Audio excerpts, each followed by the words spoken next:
welcome to Midwest Paranormal Presents Paranormal Soup. I'm your host, Jason Bland, and tonight we're going to talk about a place I've investigated, Judy has, with Midwest Paranormal, called Crown Point Jail in Indiana here, with Sandy Boyd and Randy Boyd, her son, who are two lead investigators that have spent many years in this jail, and they're going to have a lot of good stuff to talk about. And I also have some evidence that we caught there on one of our investigations that I'll play tonight. All right, so we'll be right with you in just one sec.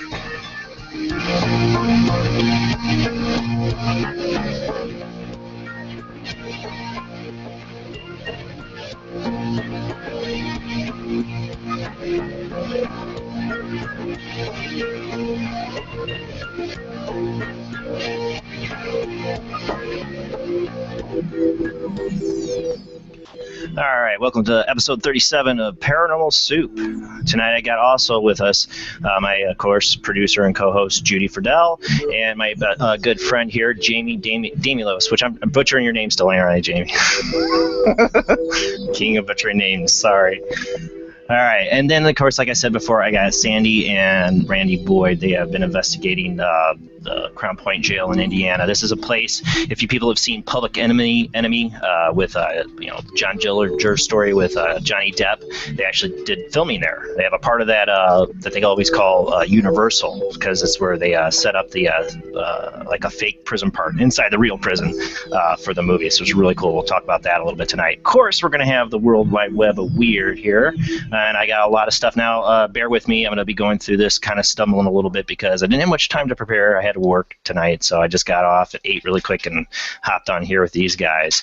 So we'll get into the World Wide Web of Weird right now.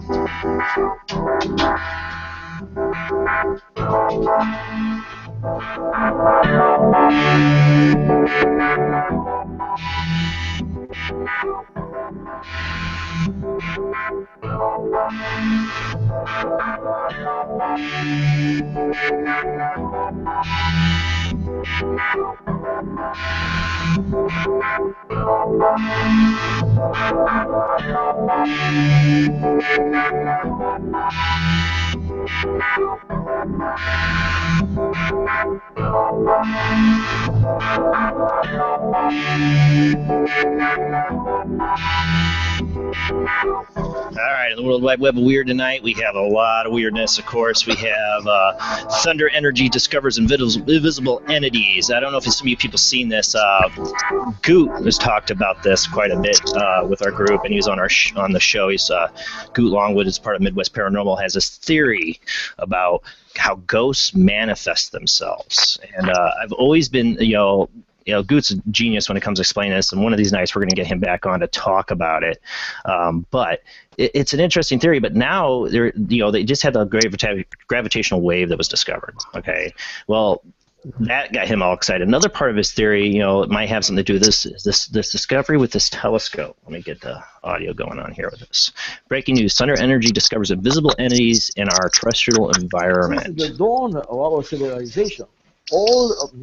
All the way to the time of this breaking news, we humans believed that everything that exists up there is only what we can see with our eyes and with our optical instruments. Well, things have changed now, because we have established the existence of entities existing in our terrestrial environment, and these entities are completely invisible to our eyes as well as to our optical instruments, but are fully visible with new instruments, therefore dramatically enlarging our conception of the perceivable universe, with the far-reaching possibility of future development and discoveries that perhaps are beyond our imagination at this time.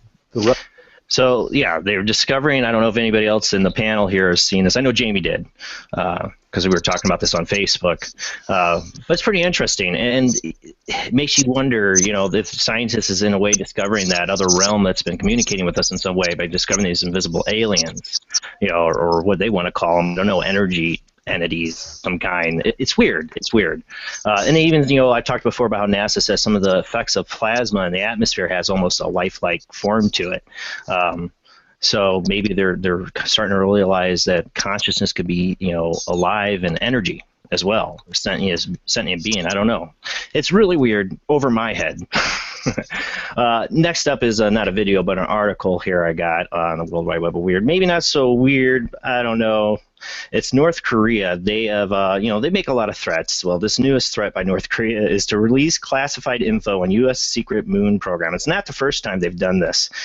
North Korea's Kim Jong-un has threatened to release classified information on America's secret moon program that the government has hidden from the public view for the last 60 years.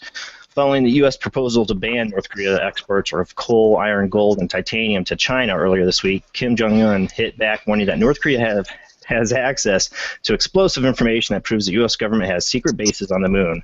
If the U.S. does not stop their imperialist campaign to destroy our economy and keep mingling in our affairs with China, we will be forced to reveal the truth about our secret moon program, about their secret moon program, he told a press conference. These classified documents will be exposed the campaign of delusion and lies the U.S. government has played on behalf of American people and the rest of the world for the past 6 years, he said. It appears this is not the first time North Korea has threatened to release this information, explains North Korean policy expert Anthony Chung at the University of Berkeley. Kim Jong-un's own grandfather in North Korea, Kim Tu-sung, has repeatedly made this threat in the past. I can recall several times he has made this claim in 1979, 1983, and 1986. And every time the U.S. government has proposed economic sanctions on the dictatorship, North Korea comes back with this awkward threat. The weirdest thing about it all is that every single time the U.S. government has backed off, which makes the whole situation increasingly intriguing, he acknowledges. So who knows? Maybe they've all those North Korean computer hackers have gotten some boatload of information other people have off of NASA or something and have some kind of secret. I don't know. But you can read more about this one at, let's see, where did I get this article from?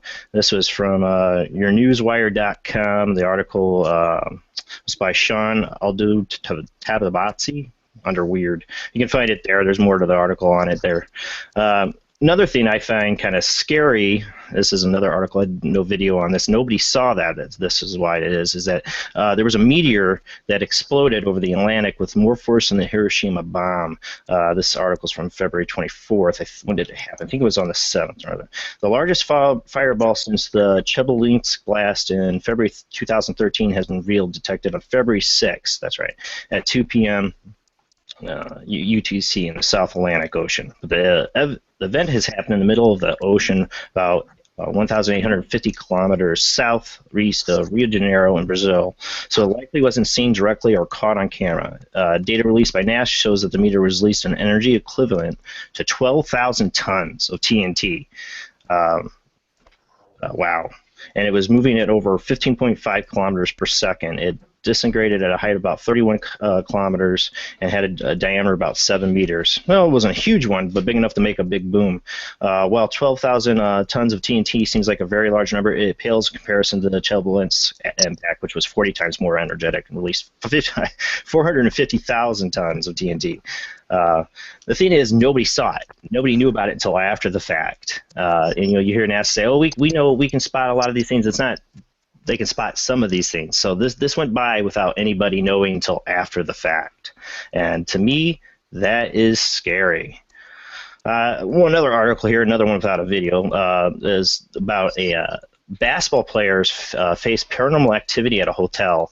And I thought this, it's funny. Basketball players travel around the country. They spend a lot of time in different hotels, and hotels can have some bad reputations. Well, there's one in particular a lot of basketball players all seem to agree has weird stuff happen. After playing just 9 minutes before leaving the floor during Sunday's game against Oklahoma City Thunder because of flu-like symptoms, Cleveland Cavaliers guard Kyrie Irving told reporters that it wasn't the flu that kept him out of the game, but instead claimed that he was dealing with some adverse effects caused by bed bugs that he encountered at the hotel that night before. When he came into the game, I was freaked out and I started feeling nauseous, Irving said per the New York Post. Just imagine how freaked out you'd be if you saw friggin' 5 bed bugs just sitting on the pillow. Well, there's more. It wasn't just the bed bugs it got to him. Well, Irving maybe the outlier when it comes to bed bugs. There are good ghost tales apparently that span across the NBA ration to this historic hotel. According to the legend told via Oklahoma Williams Skirvin, the hotel's original owner during the Prohibition era imprisoned his pregnant mistress on the top floor of the building to hide evidence of his adultery and illegitimate child from the public. As legend goes, she eventually escaped from captivity and jumped with her child from the top of the building, resulting in both their deaths. Everyone knows about it. Former Thunder forward Karen Butler told the New York Times in 2014. Hopefully, she'll haunt all the teams that come for the playoffs, he joked. For many other players throughout the league, the legend of Effie is no joking matter. 2010, Eddie Curry, a 7-foot, 295-pound center, expressed his fear of the hotel after traveling to Oklahoma City with the Knicks. They said it would happen on the 10th floor, and I'm the only one staying on the 10th floor, he told the New York Daily. That's why I spent most of my time in Nate Robinson's room. I definitely believe there's ghosts in that hotel. He turned to his 5'9", 108-pound teammate for protection against the paranormal beings. In 2011, Chicago Bulls forward Taj Gibson shared his personal accounts of the hauntings with ESPN after staying at the hotel. At one point around 12:15 at night, my bathroom door just slammed completely shut. I don't know what it was, but it was just completely slammed. It took me a minute to kind of figure out what it was. According to the New York Times, Jordan Hamilton and Wesley Johnson aren't too fond of the Skirvin Ever. I missed the whole name of the hotel, I think, at the beginning of this. They didn't put it at the top of the article. Skirvin Hotel. It's Oklahoma City, but like I said, a lot of basketball players frequent hotels. Guess I carry bed bugs. No, I'm joking. And sometimes run into a ghost. On the video front, there is another one on the ghost front. Actually, on Paranormal Soup, is a finally proof of a hooded monk. I had the article on this one. Let's see if I still do. You'll see, like, it's supposed to be up in this door frame. See right here. Might have lost the article I had on this one. Oh, here, wait. Let me pull up the article. I'll pause it. A ghostly monk filmed at... Oh, hold on. Ghostly monk filmed at... oh, no, that's not right. My phone has a mind of its own when I'm reading this off of. Ghostly monk filmed at an old abandoned church. This comes from February 20th from the website Unexplained Mysteries. Let's see. 2 paranormal investigators recorded a strange figure during a visit to the church in Clope England. 40-year-old Dean Johnson and his partner Charlie have traveled to the ruins of the old St. Mary's Church earlier this month in hope of capturing something paranormal on camera. We have been standing on the public road outside the church for 10 minutes, and my partner Charlie was testing the camera on his phone. When Charlie looked back at his camera footage, there appeared to be a black hooded monk walking across the archway. The pair remained adamant that nobody else had been there at the time, and upon further investigation, they discovered that the tower was locked, meaning that figure would have gone nowhere, or had nowhere to go. There we go. Okay, sorry. Apparently in the 1960s, there were a number of satanic rituals, of course, at the church where people were digging up bones and arranging them in satanic patterns, said Charlie. We traveled the length of the Britain looking for evidence of ghosts, but this is the best evidence we have found so far. The footage which shows the ghostly figure walking across the archway can be viewed below at YouTube. You can type in, let's see, is this finally proof of a ghost of a hooded monk on YouTube? It's on a number of different people have posted it. Let me play this here, see if it shows more of it.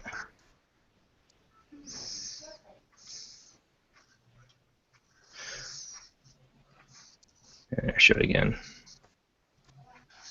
And they're, looking at this castle, like, looks of it, and you can see like a hooded figure just beyond the door. Looks like almost could be a Jawa. Droids for sale, maybe, I don't know. All right, on the other one, we'll get out of the ghost front. Maybe I think I got something for Bigfoot this week. I thought I did. Maybe not. Maybe I didn't get anything for Bigfoot this week. On the UFO front, I had this one last week and I didn't get to it. A pyramid-shaped UFO spotted over South Africa desert. I think this was... Hold on. It's going to be one of those nights where I have a ton of commercials, too, that are playing before the video. Book for as low as $54 one way now the thing with at YouTube. Southwest.com.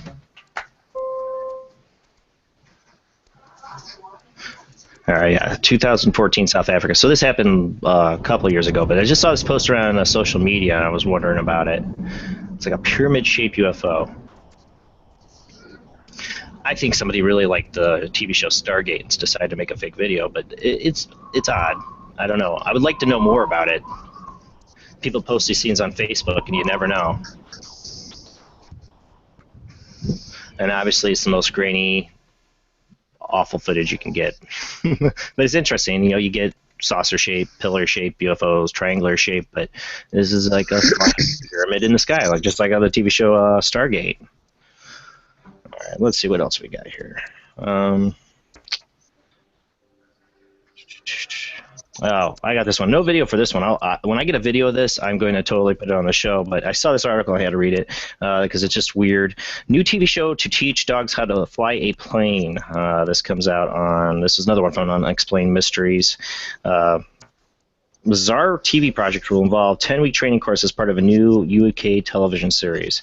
The 12 dogs, which have been picked for the show from 120,000 candidates, there's that many flying dogs, will spend much of their time being assessed by teams of behavioral specialists, vets, and dog trainers. Among the traits experts will be analyzing will be each dog's memory, reasoning skills, and communication skills to see which of them has what it takes to learn how to fly a plane.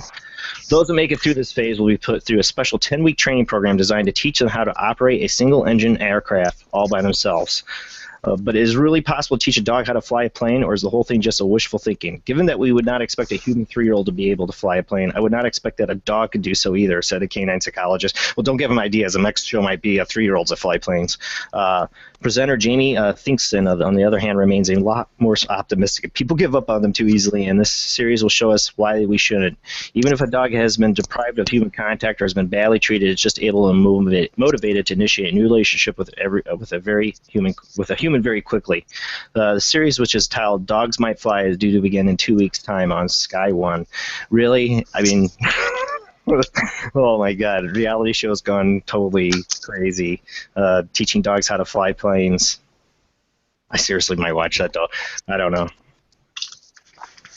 Here's another article. This one is: how long could you live off a supermarket? Surviving in a post-apocalyptic world is a scenario that has been explored in movies, books, and television shows for years. But if you were really fighting to stay alive in a world where everything had to go to the dogs, how would you find enough food and water to survive? In a recent study, British scientist Dr. Lewis Dartnell looked into what would happen in a rather unlikely scenario that you and you alone ended up living inside a fully stocked supermarket. Well, that'd be the best of all scenarios, I guess. With mountains of produce to choose from, it might seem as though there would be no chance of ever running out of supplies, but with so many perishable foods being sold, it's likely a large percentage would end up going bad long before you ever got around to eating them. Nonetheless, according to Dr. Dartnell's work, the average supermarket would contain enough non-perishable food and water to keep one adult alive for 55 years. Holy crap. The research was conducted as part of a large study designed to see how people would cope with the apocalypse and how long the UK as a whole might take to recover. Clearly, we shouldn't be worrying 24/7 about potential apocalypses, but it's interesting to take a snapshot of where and now and how we'd fare individually as a society. So, if apocalypse comes and you can lock yourself inside a supermarket, you got 55 years worth of food. I always wondered that, like, how long would it actually last? This one I hope I have a video on. This is about, I don't know if people have seen, not so paranormal, but to me frightening again about the future, is the Boston Dynamics reveals its new Atlas robot. This is the latest incarnation of the early human-like robot. Looks about ready to start taking over the world. I think Terminator whenever I see these things. That's my paranoid brain. Now, so this is the Atlas robots. Google-owned Boston Dynamics is certainly no stranger to building robots, having already impressed with its line of quadrupedal big dog robots designed to carry heavy loads over terrain. Those dog things creep me out too, actually. The previous irritations of its bipedal Atlas robot, on the other hand, had suffered from balance issues and inability to recover after falling down. Well, you can see it now. They've improved it. It's walking in the snow and rough terrain. Something came readily apparent during its appearance at a recent Robo-Olympics, when it repeatedly fell over during trials. Not to be deterred, Boston Dynamics team has since been hard at work improving the robot. Now, several months on, they have finally revealed their new and improved design. The new robot now comes equipped with the ability to stand up by itself if it falls down, a lot better at traversing uneven terrain. Looks like it's going to tip over at any moment, but it doesn't. So, scary. Just don't let them think for themselves. All right, on the couple more things here. Oh, then there's this here, UFO sighting in Turkey. I don't know why they even say. I guess because it is it does fly at some point. It's unidentified. I don't know, but this is a weird one. This one has been going around quite a bit on Facebook. Let me see if I still have the article on this one too. The bizarre footage shows creature in Turkey. Say more creature, maybe. I don't know. Or I would say misidentified balloon is what a lot of skeptics are saying. The particular video shows a pint-sized entity wandering around on a deserted city after dark. It's off of a CT cam feed. The strange figure, which seems to only be a couple feet tall, can be seen wandering around aimlessly around the road while changing speed and direction several times with no apparent reason. I wonder if everybody's getting all crazed about floating garbage. I really think so. Unfortunately, due to the poor quality of footage, it's difficult to make out what it is. However, suggestions so far have ranged from balloon being blown in the wind to a deliberate hoax, which is very possible. Some have commented that it looks like a bit like the character Max Rebo from Star Wars. But it's weird footage. This is about, let's see, if you look it up online, I got this one off of Tabuzu, whatever, on YouTube, but it's on a lot of different things. You can find it. Just put in Turkey UFO 2016 and you'll get it. But it almost looks like it's walking. Then it does this flying thing here, like it's floating, and then it's going to come back down. Anything can look really weird and blurry, grainy footage. I don't know. I would like to know more history of the street, or if anybody's ever seen anything like that before, or whatever. Who knows? It'll come back down and it does this like thing. It like walks across the street. It's really odd. Like I said, it could just be a weird balloon or something floating in the street, or a deliberate hoax. But it's weird if they're deliberately hoaxing it that they take the footage off the CT camera, like they're shooting it from the footage off of another screen.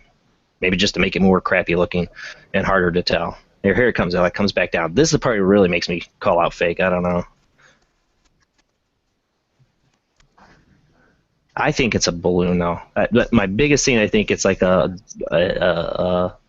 balloon getting caught in wind, and it just looks so crappy on the CT footage. I don't know. Anybody else's opinion on that one?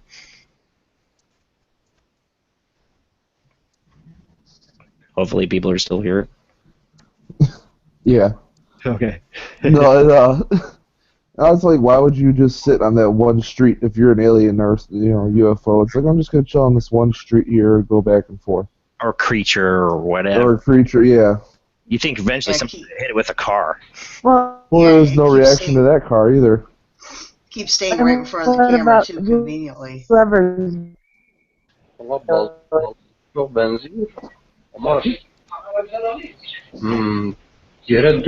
This is the people talking on the CT footage that you're hearing right now. It's Turkey. I don't know what they say. They don't translation. They're all probably going, it's a balloon. No, it's not a balloon. It's not a balloon. It's something weird. It's a strange creature from a parallel dimension. No, it's a balloon. It's something along those lines. Probably say we're going to put this on YouTube and drive people crazy. Yep, and that probably came up at some point, too. Dude, million hits. Million hits. Oh, we lost Sandy. Darn it. Hopefully she hops back on. We're having a little connection problems tonight, too, with Sandy and Randy. So hopefully she can hop back on here. Oh, and we lost Randy. No. All right, let me get the screen share off. Let's see if I can get that. That was about it. I mean, I had a lot more. Well, there we go. Randy, Sandy. Yeah. But I'm running out. I can. I do have a couple more things I was going to cover in World Wide Web Aware, but I'm going to end it so I can keep you guys on. I'm afraid I don't want to lose you. And sometimes these things run short, sometimes these things run long. I actually had a lot this week. Like, out of nowhere, I got all these articles and stuff that have been popping up on social media. I think that was all I had, unless there was one other video. Of course, I could start off with people get a little bit of idea of what we're talking about tonight. Oh, I knew there was a Bigfoot thing. All right, one last thing, because I didn't cover Bigfoot. One last thing. Picture of juvenile Sasquatch causes uproar. This is supposedly a picture of a juvenile Sasquatch. Of course, I could start off with people get a little bit of idea. Can you hear me? I hear you. What we're talking about tonight. Why am I hearing myself now? There was a Bigfoot thing. All right, one last thing, because I didn't cover. Somebody got it playing on YouTube in the background? Oh, I think it was Jamie. She muted herself when it stopped. Well, everybody gets a preview of a movie I have no idea about. Oh, dang it. Then we lost Randy and Sandy. Hopefully they come right back.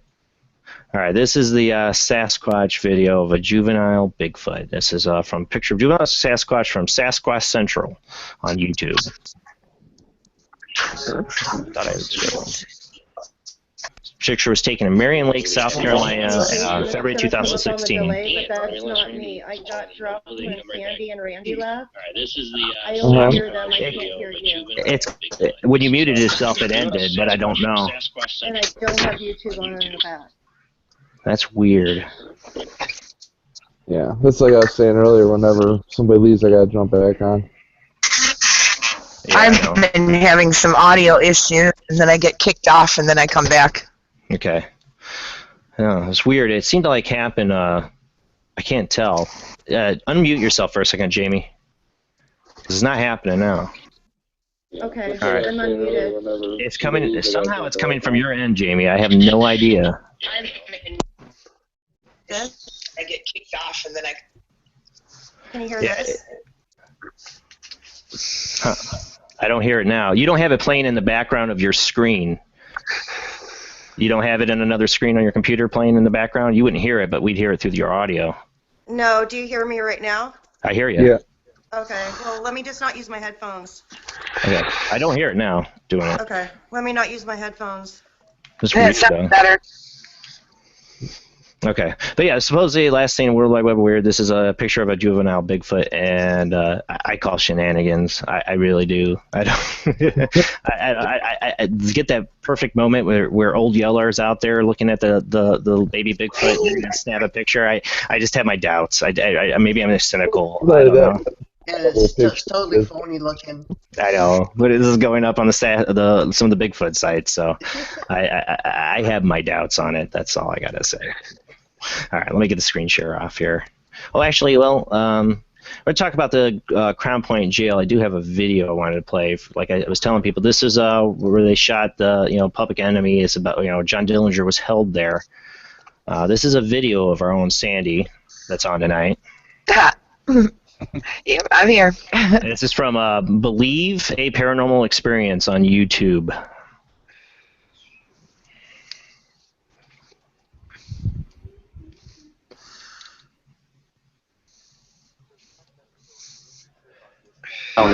Called Crown Point. It was a nice little town filled with cool places to visit. It is also home to the legendary jail that John Dillinger escaped from with a fake gun. The jail is said to be haunted by the people who were locked inside. We teamed up with Expedition Apparition and Into the Night Paranormal for this awesome investigation. The basement in the house is the original 1882 basement because it's an 1882 house. The jail is 1909 and then 1928. When the prisoners got out of hand, did they have a special spot like the hull or something to throw them down in? Solitary confinement on each floor. There's one cell where there's a large metal door on the outside of the cell that would be completely shut, and they would be put in there. But in the early 70s, there was a man who used to do laundry here that committed suicide down there by drinking aqua velvet aftershave. Wow. So a lot of times you're down there, That'd be harsh. you smell it, and you know that smell of aftershave? Yeah. Yeah, you get it. So the room we're standing in, this is the room where they took that famous picture of John Dillinger. Right. When they brought Dillinger here from Tucson, Arizona, they took him to the 3rd floor, and then the press came in and said, we want an exclusive interview. So they brought Dillinger back down here, and they had, the press in here. They had Lillian Holly, who was the sheriff at the time, the Indiana State Prosecutor, the Indiana State Representative, and the press was standing there and saying, put your arm around him, everybody smile. That's where they got that picture. What are those? They're like homes, right? Or they're like ropes. Hang something on. That's what I'm trying to say. Yeah, okay. I don't know if the show was always here, but that's weird. That is weird. Like maybe they hung people here. Because I know in a lot of prisons, a lot of old jails, you hang people. Yeah. What I'm using now is called the Simple Energy Meter. It's made by Digital Technology. Basically, what it does is it uses a small push right around, and if something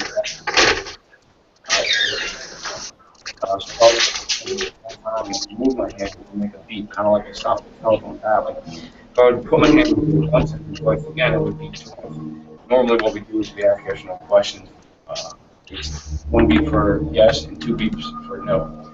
Beep once for yes, 2 for no. Is there somebody other than us 3 in here? Yes. you think that's the device piece you want? Thank you. I'm not going to play the whole video. It's about 8 minutes long, but you can check this video out. Like I said, it's Believe, a Paranormal Experience. The name of the video is Haunted Jail Ghost of John Dillinger. And yes, this was the video, Sandy. Just don't tell me it's the video with the nuttier than a fruitcake underneath. Yeah. Totally missed that, too. I'm like watching the video all intent and listening to what you said. I didn't even look at this. But yeah. You saw What'd you say, Sandy? mention that so people brought it later. I said I didn't even notice it until people brought it. Are you there? Yeah, and there you're cutting out just a little bit. You there, Sandy? Okay, sorry. It's all right. It's all right. It's just Yes, I am here. okay. But yeah, you of course you wear the shirt. You don't think about it until somebody says something about it. Right. You know, just a couple of comments you were talking about earlier. Can you hear me, Jason? You're there. Okay. NASA just came out with, they got a transmission from outer space that did not originate from Earth. You know, I don't know if it's all the way out there yet, but I just read the article about it. Yeah, and they said it. Go ahead. No, I was going to say that is one of the articles I was looking for tonight. I can't find that headed on there, but that's a good one. It's different. There people know about the WOW signal back in the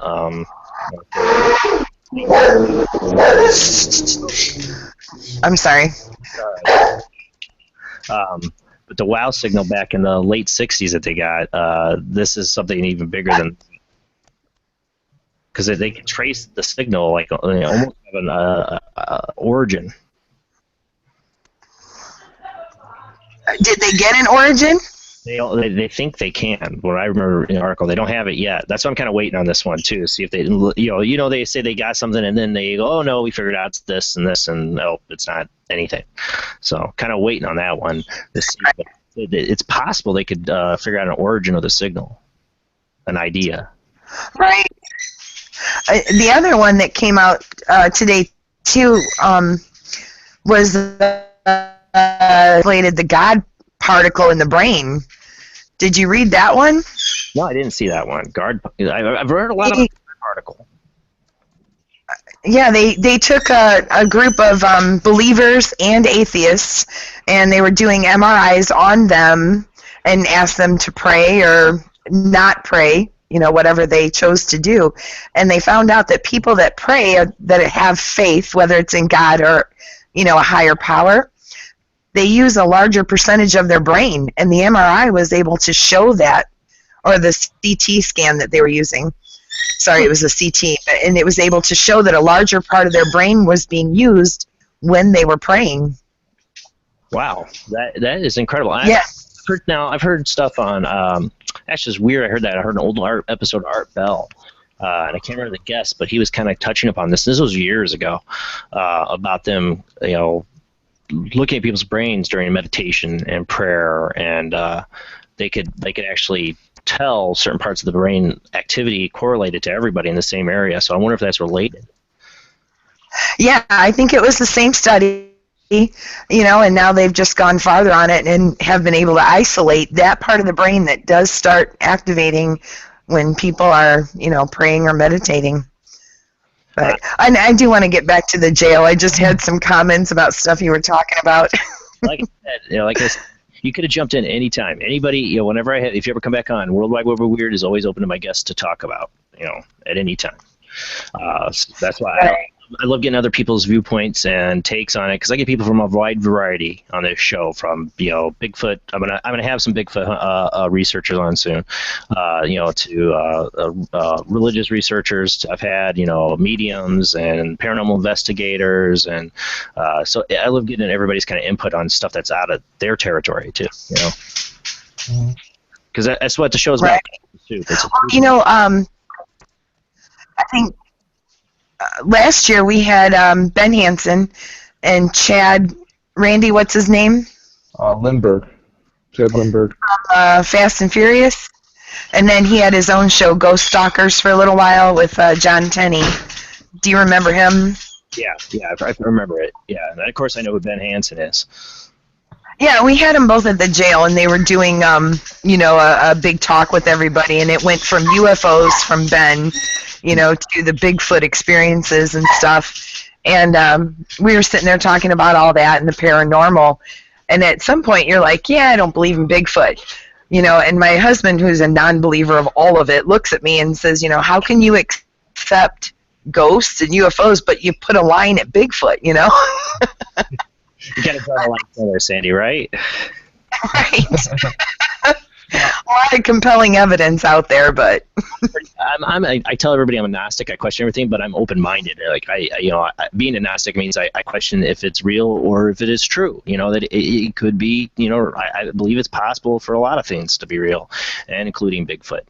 Now I've never seen one, and I don't think I live in Bigfoot territory really to see one. But well, somebody wants to take me Sasquatching someday out in some other state where Bigfoot's possibly at, I would totally go. Not with not the way you see it on some of these TV shows. I wouldn't do that. Like going out there looking monster hunting, like that. But I'd like to go. I'd like to go with somebody who's really experienced doing it.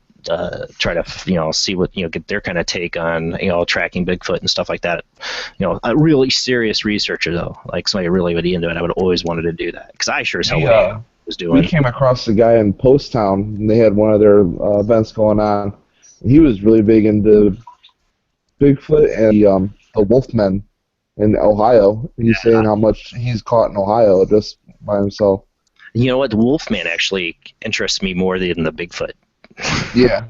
Yeah, I mean, I like the Bigfoot, but the Wolfman, there's something about it because I've always, been into the werewolves and stuff like that, and the Wolfman, those stories of people encountering, human-like wolves or something like that, it just fascinate me. It brings me back to memories of watching Silver Bullet a million times, Stephen King's short or movie off his short story. One of my favorite films. I remember that guy. He had the big map and all of the. Didn't some of them go into Indiana, Randy? I don't remember. But it was, man. But there was some sightings of Bigfoot in Indiana. I've heard. I know that down in southern Indiana, there's been a few sightings. Yeah, I've heard of that. Don't know. I'm not very familiar with the stories of that, but I am going to have a Bigfoot show. I believe, it's going to be a crypto show. It's going to be everything, not just Bigfoot. April 10th, I believe, with Kevin Malik and Jennifer Salsi. We're going to have Jeff Stewart and Scott Mordis, who called in last week to talk to me and Jen and Kevin, who I had on. Both guys very experienced at the crypto front when it comes not just Bigfoot, like, Loch Ness and, Dogman and Chupacabra, stuff like that. We're going to go down the whole line of cryptos because I've done all these shows on ghosts and UFOs and mediums and not got to do a show on crypto, so I'm totally psyched to do it. We can get back to the Crown Point Jail. See, like I said, we can talk about anything, but we have Midwest Paranormal has been to Crown Point Jail twice and enjoyed it both times. Now, the first time we got like a great amount of evidence and a great amount of experiences. Second time, nothing really happened, and that's the way it goes in ghost hunting and paranormal investigating, because it's like fishing. Sometimes they bite and sometimes they don't. And I'm not one to go sit there and yell at them to get them to do something. I go the same way every time. I don't go in there trying to push buttons to try to get something to dance. It's like, dance for me, monkey, dance. No. So, it happens. But the first time we... No, exactly. We have a lot... Go ahead, Sandy. We have a lot of groups that have come, and because that's how it works, too. Sometimes you'll get a lot of evidence, and sometimes you get nothing or very little. Do you think there's a certain time of year you guys have the best amount of evidence collected there? I think it varies. I don't see a pattern. What are you going to say, Randy? Have you, Randy? I don't know. Usually I'd say like early midsummer, like somewhere. I just remember sweating a lot when there's stuff going on, so. Yeah, okay. Well, that's a good way to remember. You know what? It was more. I want to think the first time we went there, when we got evidence, it was warm. It was hot, and then the second time we were there, it was cold. We were there like right before. We didn't get much. I think when it was hot out, but the problem was when it was hot out is that the contamination from the bars in Crown Point, noise and stuff is awful. Yeah, there's a bar right next door, isn't there? Yeah. Yeah, that's the only. Well, the parking lot is right out one of our windows. Sandy, I know you're having trouble connection-wise, breaking out a little bit, but I want to give you a chance here to try tell people a little bit more about the history of the Crown Point Jail. You there, Sandy? Sorry, I kind of missed some of that. I'm having audio no problem. Yeah, she's breaking up a little bit. I was going to ask you if your signal held in there, you could tell us a little bit about the history of the Crown Point Jail. Can you hear me now? I hear you. Do you hear me? All right. The jail is built. I can hear you. All right. The jail was built in 1882 for all of Lake County, and it closed in 1973. So between that time, it was a regular working jail. They did not have the death penalty in Indiana. So if somebody was sentenced to death, they wouldn't have stayed there at that jail. But there were a lot of homicides, suicides, hunger strikes. It was a regular working jail throughout all those years. What year did you say it closed? 1973. So yeah, it's been a non-functioning jail for quite a long time.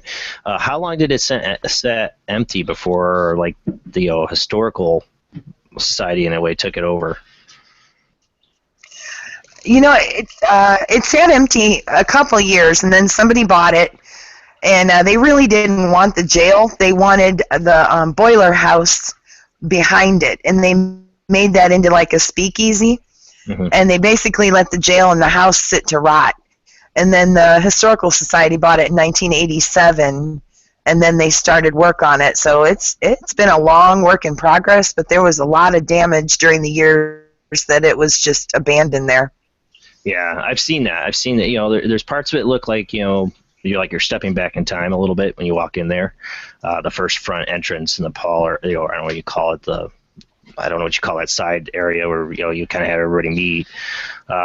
You know, and when you go into the stairs and everything, you kind of look at it, you almost feel like you're stepping back in time. But yeah, then you get to the other sections and you really you see the age of the building.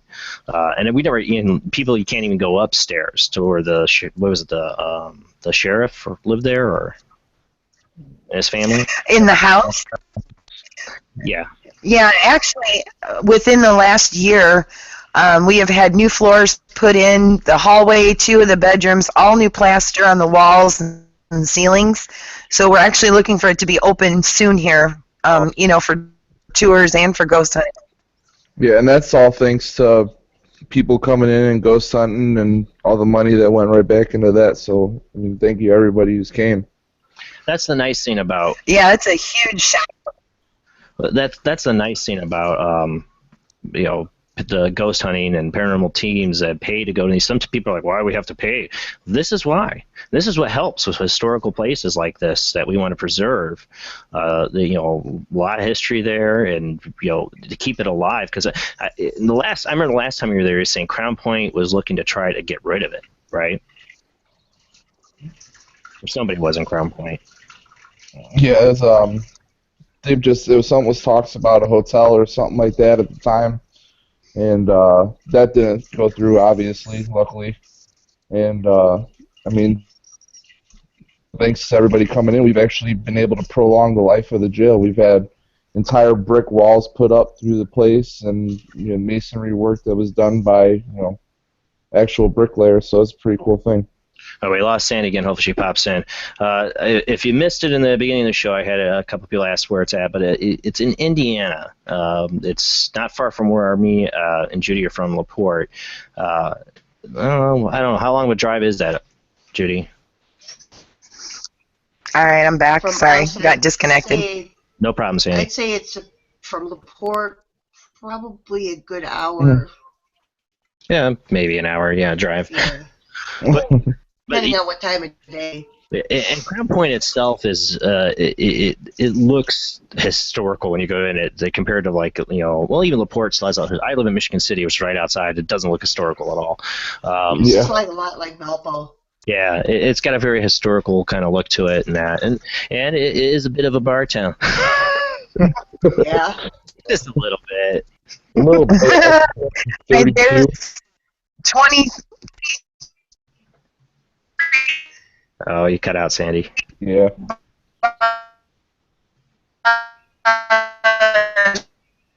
Sounds like she's in the Matrix. On the Agent. You there, Sandy? You there, Sandy? Uh-oh. I don't know if she doesn't hear us or she can't, or her signal just went pop. I think she's probably going to tell us how many bars there were in Crown Point. Yeah. There's more than enough. Yeah, definitely. I think the first time I ever went to Crown Point was to go to a bar. Well, Sandy got out. Hopefully we get her back in. I do have some evidence tonight, too, to play.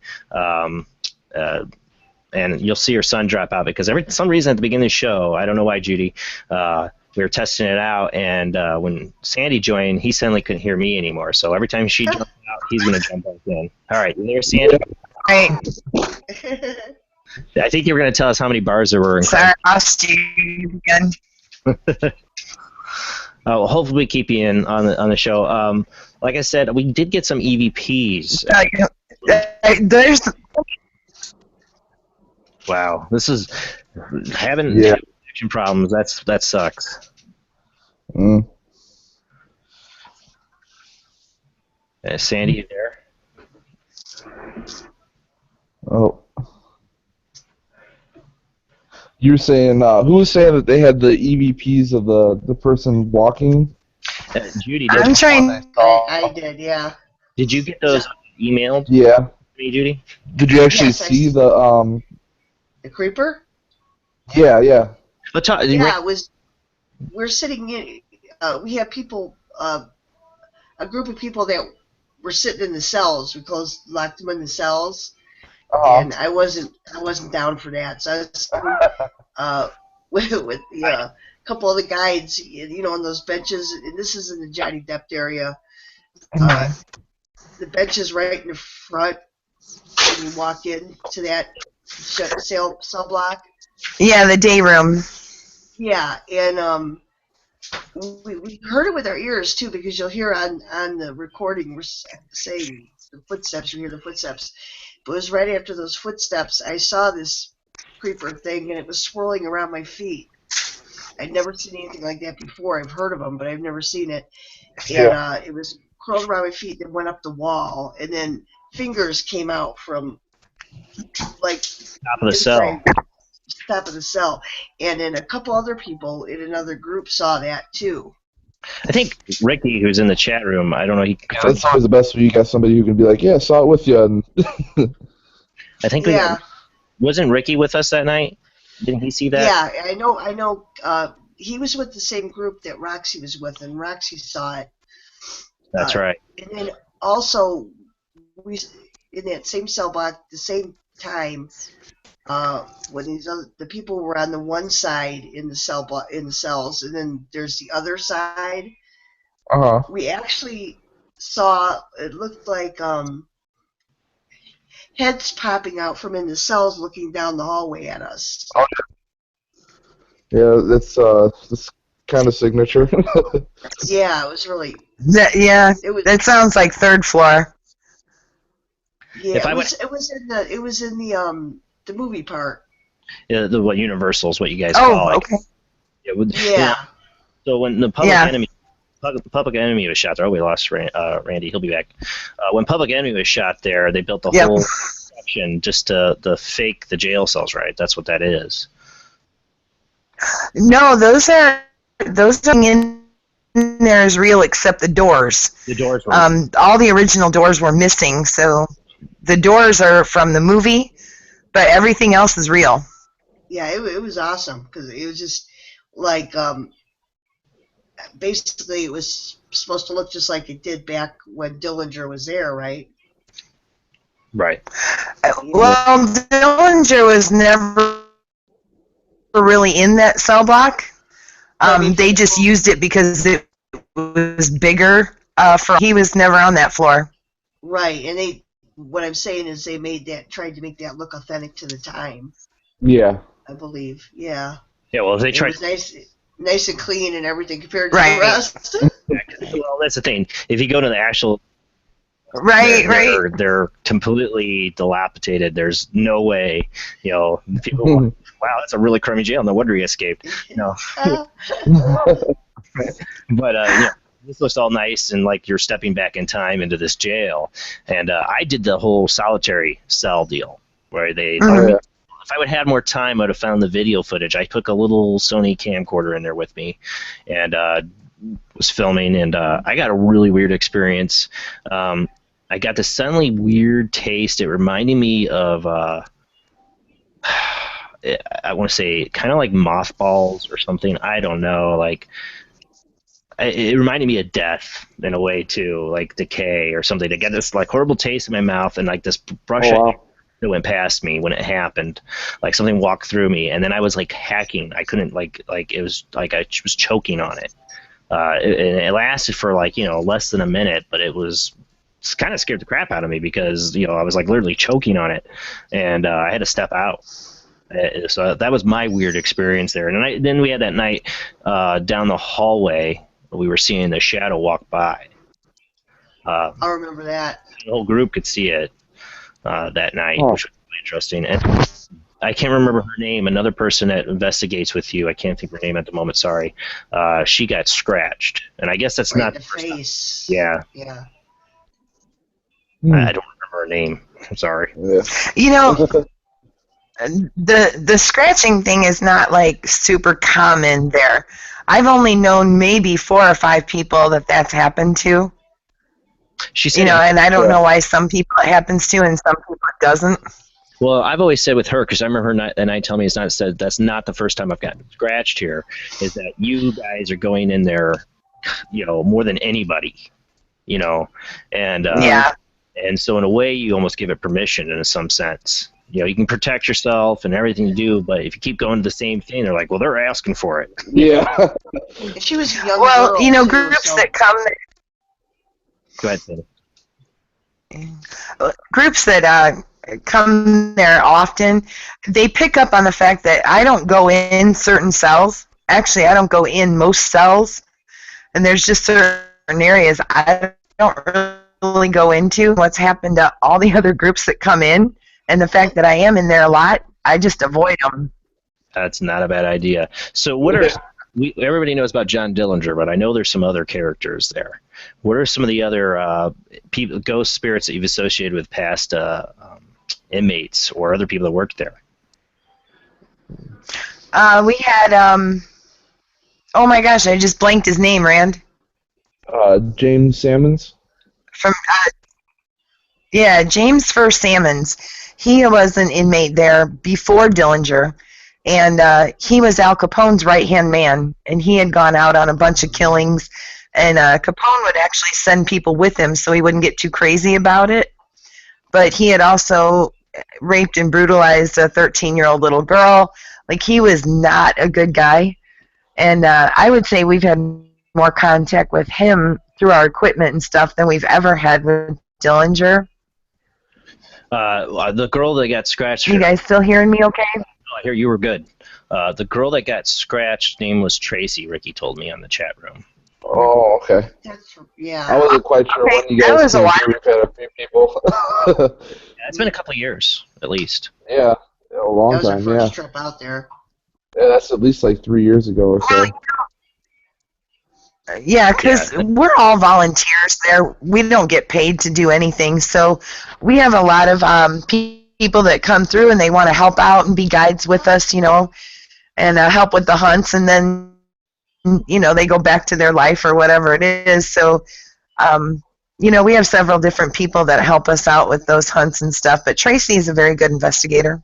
Yeah, I liked her a lot. And speaking of that, well, there's a piece of evidence she's involved with. She was sitting next to my wife, and they heard a disembodied voice, and it wasn't like they could hear whatever sounds were coming out from. This was in the Universal section, and you know the bar over there and stuff. But this was they could hear any of the noises that were coming from there. This sounded like it was right next to them, and I caught it on recorder. It's like somebody answering them. So we'll get to that. But Judy, I got your emails up, so we'll talk about that. These were the footsteps. We were talking, one of the characters you seem to have there, you were talking about James Furst, what's his last name? Salmons. That's an interesting one. They called it, and then they said he liked the fur, and I know this is awful, but because of young girls. Yeah. I remember hearing that, and there's a cell of his. That was a creepy stuff.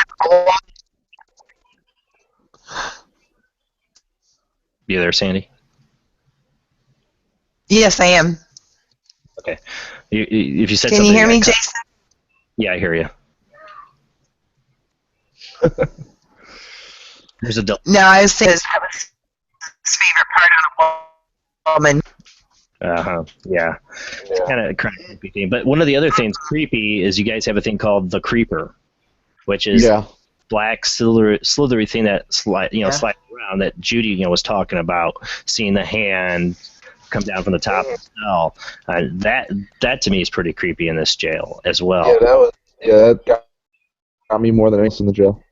Oh man. Judy, now you said there was footsteps associated too with this that night? Is that what this is? Yes, this is right before that happened, and we're sitting at that front bench while the other people were locked in the cells, and we heard the walking behind us, like right behind the bench. I'm not sure how good you'll hear it as far as it being, an email to you, but we all heard it with our ears because we talked about that on there. And it was right after that the creeper thing was swirling around my legs.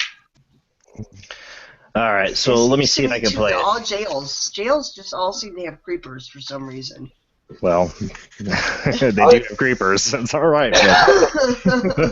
But maybe not what we're thinking. Okay, here we go. Let me see if it plays. Let me hit play button. That'll help.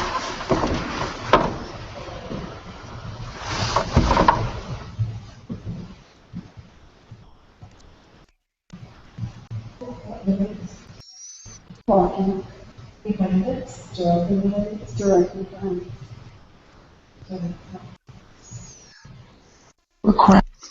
So that we could hear at the beginning was the footsteps. You couldn't figure out where they were coming from.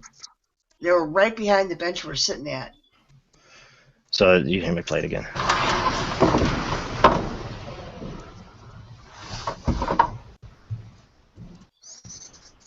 You can slightly hear the footsteps.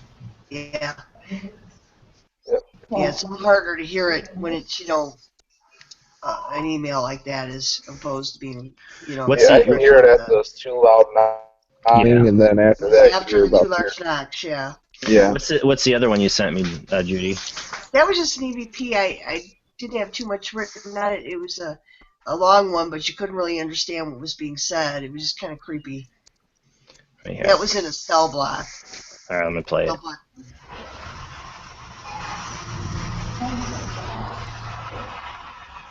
I remember that one. That's when it goes go, right? Yeah. Yeah. I'll play it again.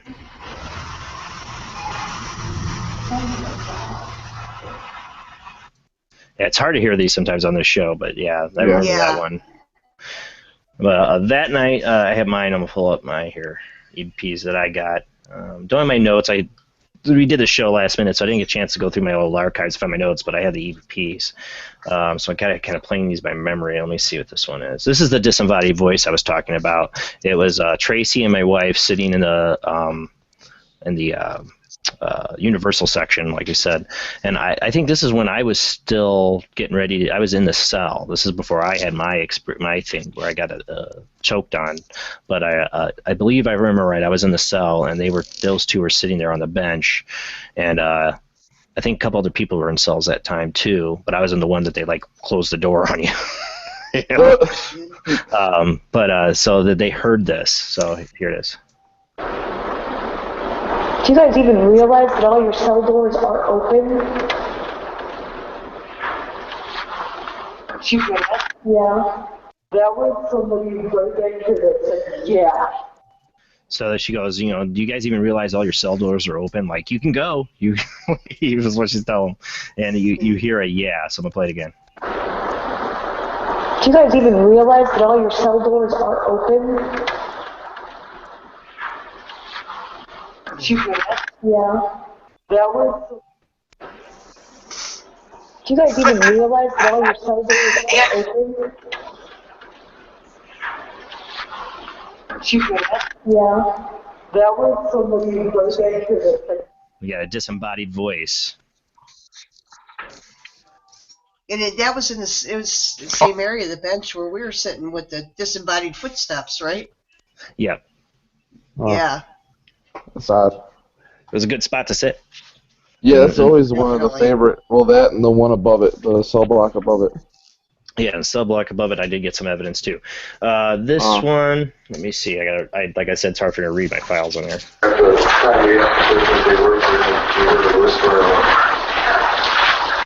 This is one. Okay, I'm gonna play it again, and I don't know if you guys. I'll just tell you what it is since it's hard to hear these. But it's you'll hear one of the investigators talking. You'll hear it say right there.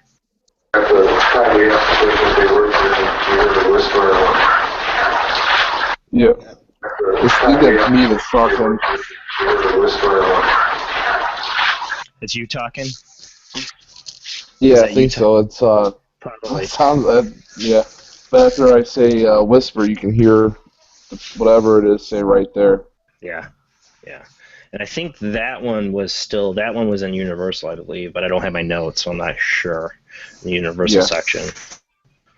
Let me see. Here we got another one. Is that right before the cell? Come out.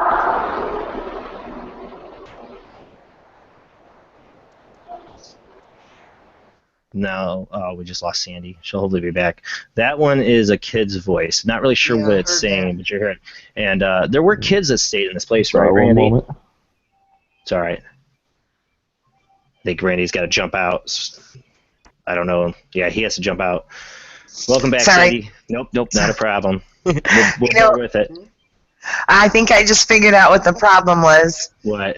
My Wi-Fi was shut off on my phone, and I was on 4G, so that's why I wasn't getting. I asked you too at the beginning. I said, "Are you on your Wi-Fi?" It's always on. I don't know why it was off. My wife has that. My wife has that problem. I never do. My Wi-Fi always connects right away when I get home. Hers will be. She'll think it's on, and then she'll look, and it's not on. Yeah, mine will disconnect itself. It goes on and off. Did you get to hear any of those EVPs at all? I know you were probably cutting it out. It was kind of cutting in and out, but yeah, I think I heard the yeah on the one where she asked if the doors were still open. Yeah. I caught that one. Yeah, that was like I said, that was a disembodied voice. I'll play the other one for you because I know you didn't get to hear a lot of these yet. So this one, the second one I played.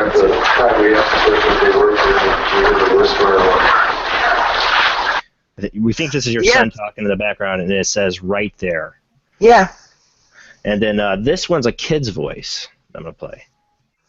And this, and then where this one's taken, I don't have my notes. I'm not sure, but I'm almost positive this was in that very top part where they did keep the juveniles. Okay. For a while. Is that right before the cell?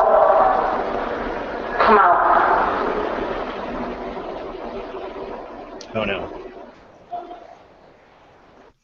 There it was. Yeah, but this was no, it wasn't there. This was in the part where first cell is. Oh, okay. Yeah, that's right. I'll play again. Is that right before the cell? Come out.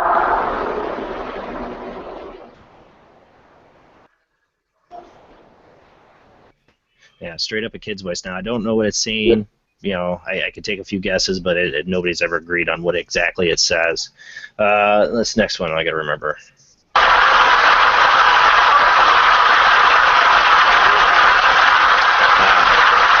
I remember this one. All right, so we're doing a spirit box, and we're doing this spirit box up in that area, that same area where first cell's at, and it actually says my wife's name, which is Susan. And it's not from the spirit box, because it didn't show up on the other recorder or the video.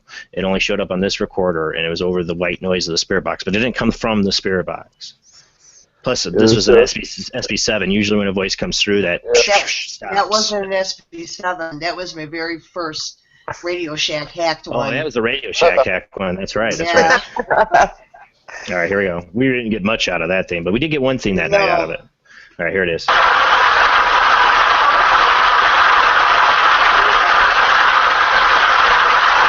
What's your name?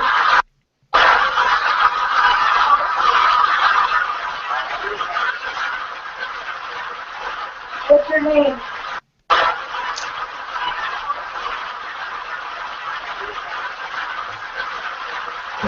What's your name?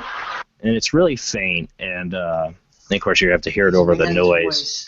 It sounds like a child's voice to me. Yeah, that's what I was thinking. It may be female, but definitely sounds like a child. Yeah, it sounds like a child to me. And like I said, I'll play it one more time. I really think it says my wife's name, and that's the one who talks right afterwards. It says, "Can you tell me your name?" So I'm going to play it one more time.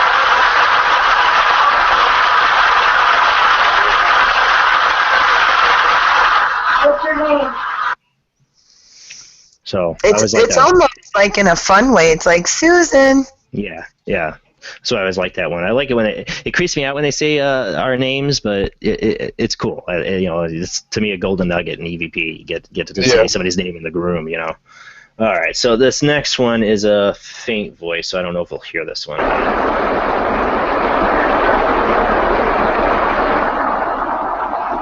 Yeah, that one you probably won't hear. It's pretty faint. Yeah. Go to the next one. That's me. That's my nose.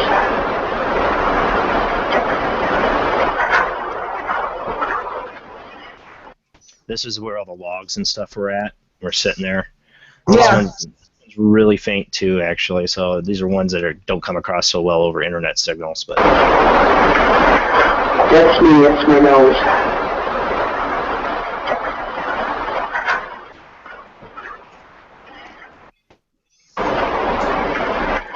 That's me. That's my nose.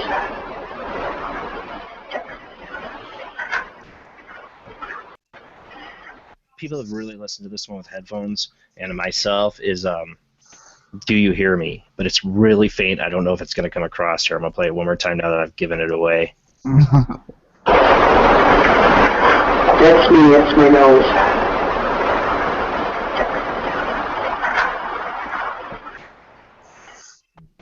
That's really faint.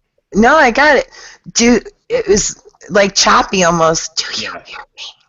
Exactly. Yeah, that was cool. Yeah, but the faint ones, the Class C's like that, coming across on this kind of show, it's hard. It's hard. Even when I put it on headphones for people, it's hard. It's one of those.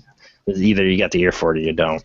And then this last one was a Spirit Box response. I think this came not off of Judy's Shack Hat. I think this came off of Tracy's. I think she had an SB7. We were downstairs. This is where the guy killed himself. I think it was downstairs. She said something about the guy killing himself with Alcavelva. Yeah, and I've found out more about that story since then. Yeah. The guy was actually an inmate, and he was released, but he had nowhere to go. So they gave him a room down in the basement, and he painted signs for the jail. But he was also an alcoholic, and he did drink Aqua Velvet aftershave, and it ended up killing him. Oh, God. Well, what a horrible way to go.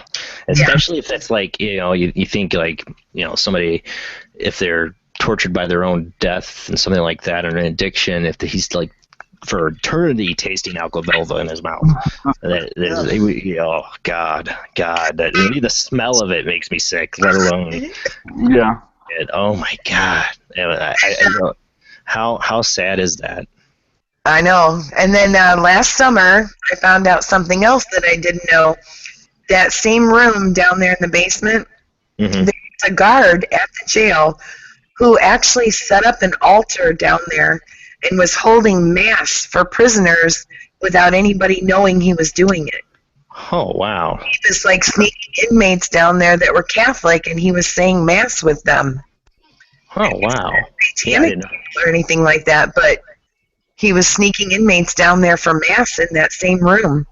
Well, you mentioned before that you didn't know he was an inmate, that he was just somebody that lived there. Well, that's interesting you say that, because the reply we got on the spirit box, you'll hear. Hold on.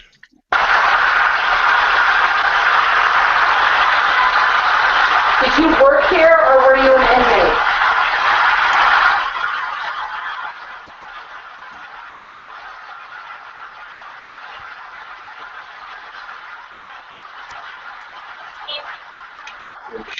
It says inmate. Inmate. Yep. That again sounded like a female or a kid. Kind of, but it might be, how it works with spirit boxes, though. They're using whatever audio they can, so you don't know if it's their voice or not sometimes. Sometimes it is their voice. But let me play it again. Did you work here or were you an inmate?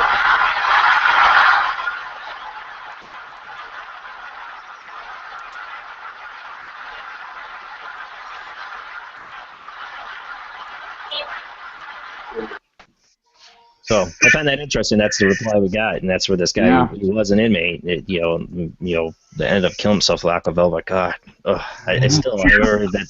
Just I can't imagine going out that way.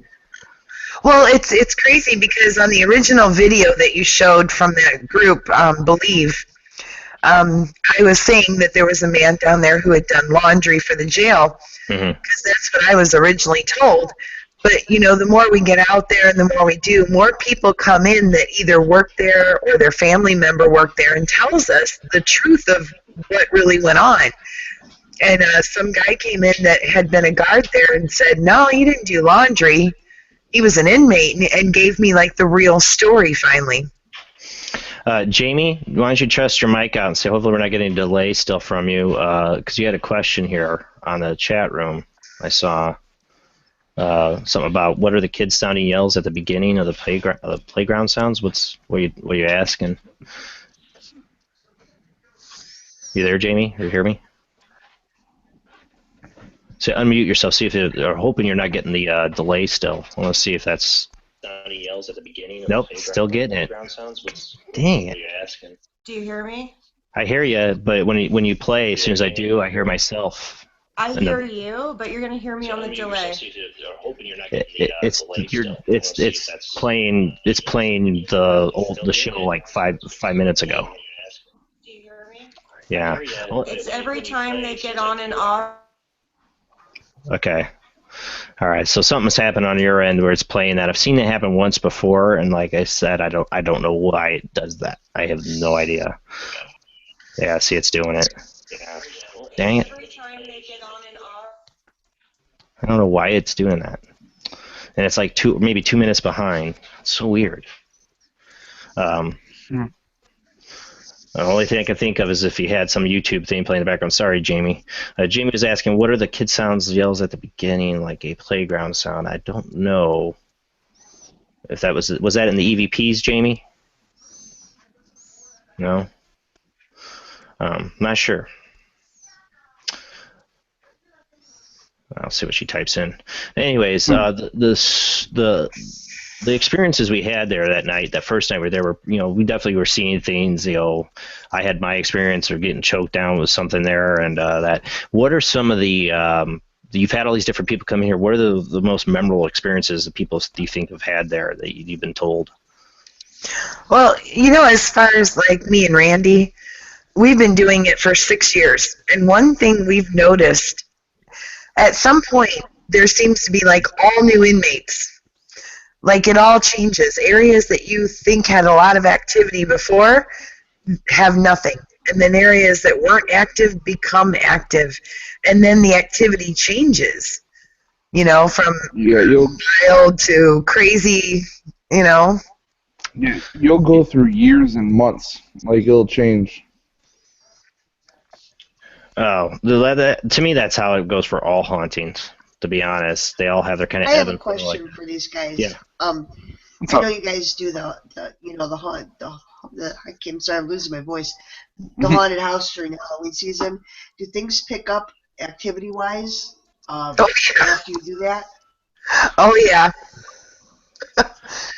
Yeah, we've always wanted to do, because you guys throw the haunted house there. My wife is keeps talking about it. She still wants to do it. Is to do an investigation right after you guys had a bunch of people in there for a haunted tour like that. You know, where well, it's not a tour. It's you guys have people dressed up, right? That's what it is. It's like a haunted house, a real haunted house.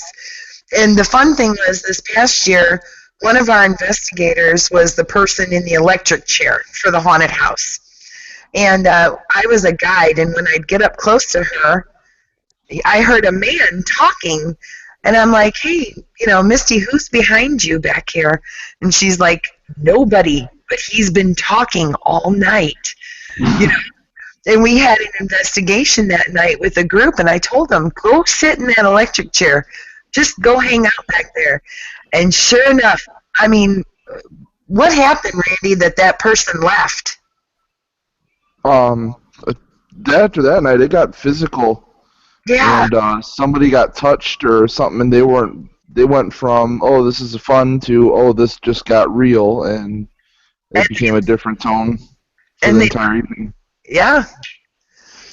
Yeah, well, when somebody gets touched, that's when things start getting interesting. Yeah. Well, they didn't want to have anything to do with getting touched. They were ready to go, and it wasn't fun anymore. But after the house, there's so much energy in there from the kids, you know, the actors screaming and all the running around and all the people. It is a really good investigation after the haunted house is done. Yeah. My wife's wanted to do that there for so long. She's like, I want to do it after they do a haunted house, you know, so bad. Me too, big time. We had two public hunts going on after the haunted house. We were running them. We did public ones this year. Well, if you do it again, I want to know, because I definitely want to go after the haunted house, because that, to me, that would be a good idea. Oh, definitely. Do that, and then we have anything we get or experiences on the show the following Sunday. Oh, heck yeah. I think that'd be We'll do a private one with you guys, though. Oh, yeah, definitely. We're going to do that as a Halloween show. That would be awesome. Yeah.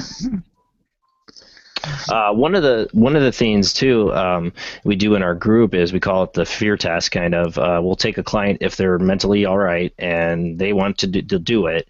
Is we monitor them and everything too, but we put them in a room and close the door and put a camera on them and audio on them so we can hear them and monitoring them. But they're by themselves, and we let them ask questions for about 10 minutes. And we usually get pretty good evidence out of that. And I say a lot of it has to do with now they're by themselves. I call it the you know, one edge of it is that it's the sacrificial lamb kind of you're putting out there.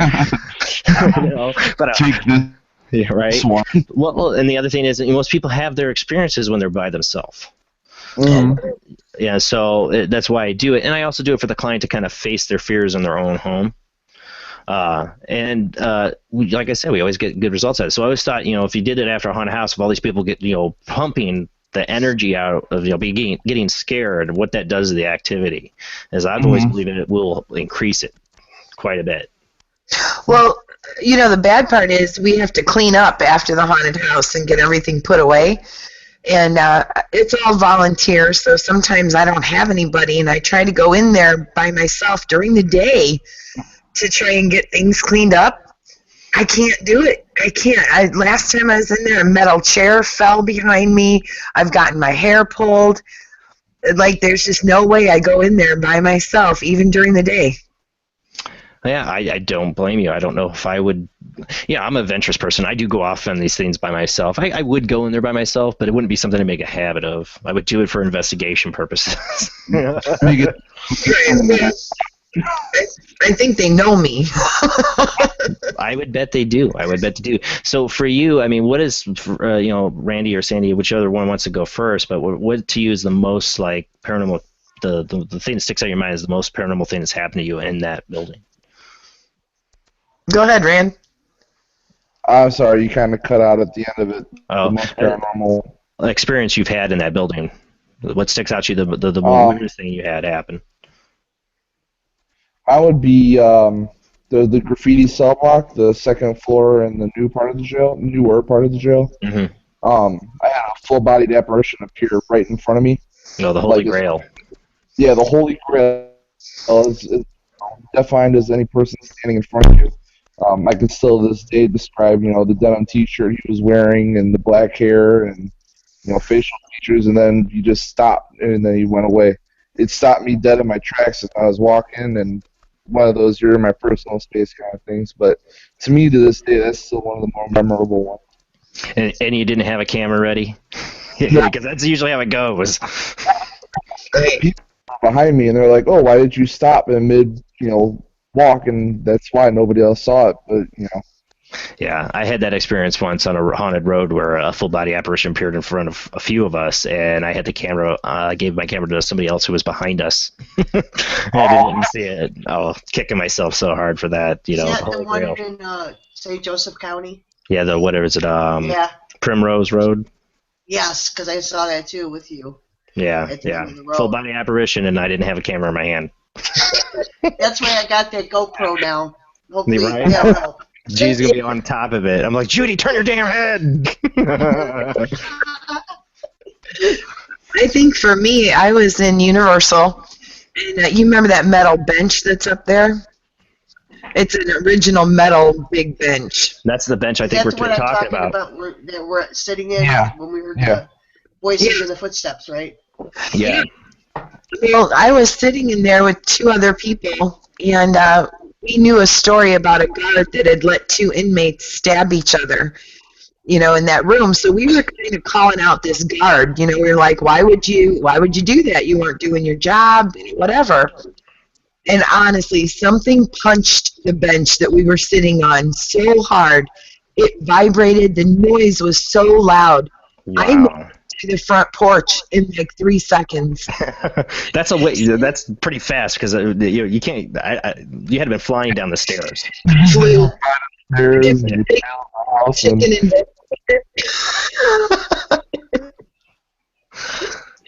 it's all fun until something touches me, and then I'm like, yeah, no. I tell you, that is a spooky place, and especially that Universal area around that bench. I've never heard footsteps before that was there, and I've never seen a creeper. And I saw the shadow. I saw the shadow person walk, down the hall like more than once. We were down in that log where the logs are at, and that hallway that night. And a number of people did, but man, I was like, I really wish I could have seen the creeper, because that just. It was just so awesome. It swirled around my feet, then it goes up the wall into the cell, and then you see these fingers coming down. It was just. Yeah, it's straight horror movie style. Yeah. It's something you cannot believe unless you saw it. Yeah, and it went for definitely the creepy effect with the creep me out just hearing about it. I didn't get to see it, but I still wanted to see it. We had a film crew in there recently. They were making an independent movie. Nothing about ghosts or anything. They were just using the jail as a backdrop. Yeah. And they were filming down in the booking room, but the actors were kind of going up in Universal to rehearse their lines. And a couple of them were kind of getting creeped out. And they walked out of Universal to go down, and they heard banging in there. They went back in, and there were metal chairs in there they were sitting on. They were flipped over. Oh, wow. These guys were not ghost hunting. They didn't like it one bit. None of it. A bunch of thespians. I'm not into this. I'm out of character. Exactly. But I was like, that's awesome. Did you get it on film? Right? Well, the paranormal investigators are like, tell me you had your film rolling right now. Right? And you had a bunch of emotional thespians running out of the place. They actually came back for a real ghost hunt a couple months later. And did they have any experiences then? Yes, they did. Awesome. Yes, they did. So that was cool. And they're not, they're not ghost hunters, but it happened, and then they had to come back and figure out what happened. Judy, do you know, I don't think Katrina's on tonight. I don't know if Rhodey knows. She's in the chat room. I wonder if Katrina's been there. I would think she has been. Her time's up in Indiana. I don't know. I don't know. If she hasn't, Judy, we got to get Katrina to go there. I bet she has, though, knowing her. She's already been there. Yeah, because she's coming back in the summer. It'd be great to get her there. We know a meeting we've had on the show from Texas. Her mom lives in La, so she comes up here quite often. Her name's Katrina Cooper. Is amazing. We'd love that. take her there and let her scope it out and see what she gets from the place. Yeah, that'd be a lot of fun. Anytime. But yeah, we're definitely, as you can tell, we want to go back.